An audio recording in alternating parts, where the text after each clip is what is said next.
وبرکاتہ۔ الحمد للہ وکفی والسلام علی عبادہ الذین اصطفی، اما بعد۔ ناظرین، پچھلے درس کے اندر ہم لوگ قرآن کے تعلق سے باتیں کر رہے تھے کہ اللہ رب العالمین نے سورہ عنکبوت کے اندر ارشاد فرمایا اتل ما اوحی الیک من الکتاب، کہ تلاوت کیجئے اس کتاب کی جس کو اللہ رب العالمین نے اپنے حبیب جناب محمد رسول اللہ صلی اللہ علیہ وسلم پر نازل فرمایا ہے۔ برادران اسلام، ناظرین،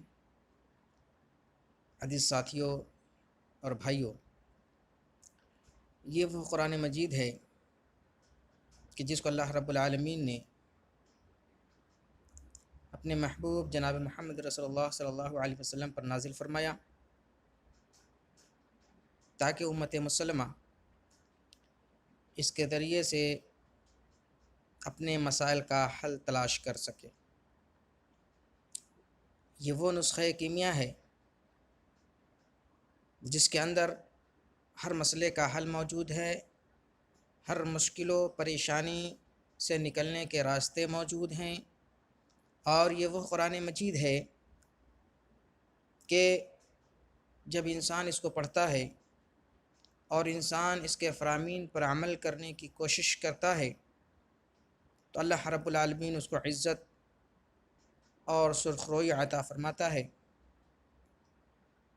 کامیابی عطا فرماتا ہے، سربلندی عطا فرماتا ہے، جیسا کہ اللہ کے رسول صلی اللہ علیہ وسلم نے ارشاد فرمایا، صحیح مسلم کی حدیث ہے 817 نمبر کی، ان اللہ یرفع بهذا الکتاب اقواما ویضع به آخرین،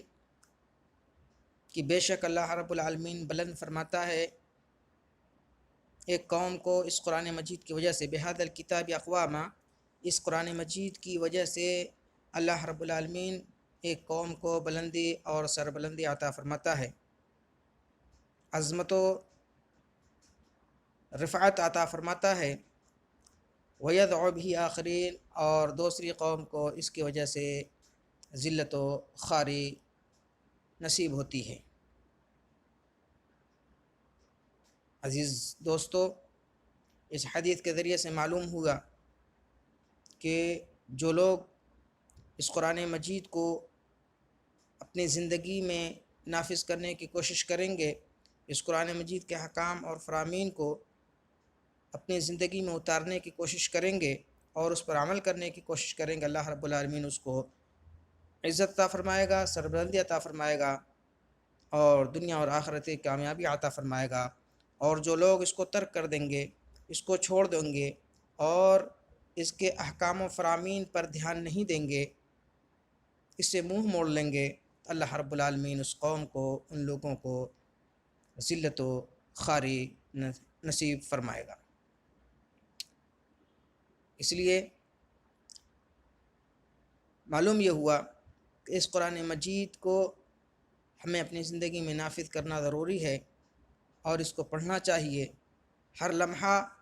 پڑھنا چاہیے، اور اس کو دیکھنا چاہیے کہ اللہ رب العالمین نے اس میں کیا کیا احکامات اپنے بندوں کے تعلق سے نازل فرمائے ہیں۔ لیکن افسوس، صد افسوس، یہ قرآن مجید انسانوں کے لیے رشد و ہدایت بن کر آیا تھا۔ یہ قرآن مجید اس لیے آیا تھا تاکہ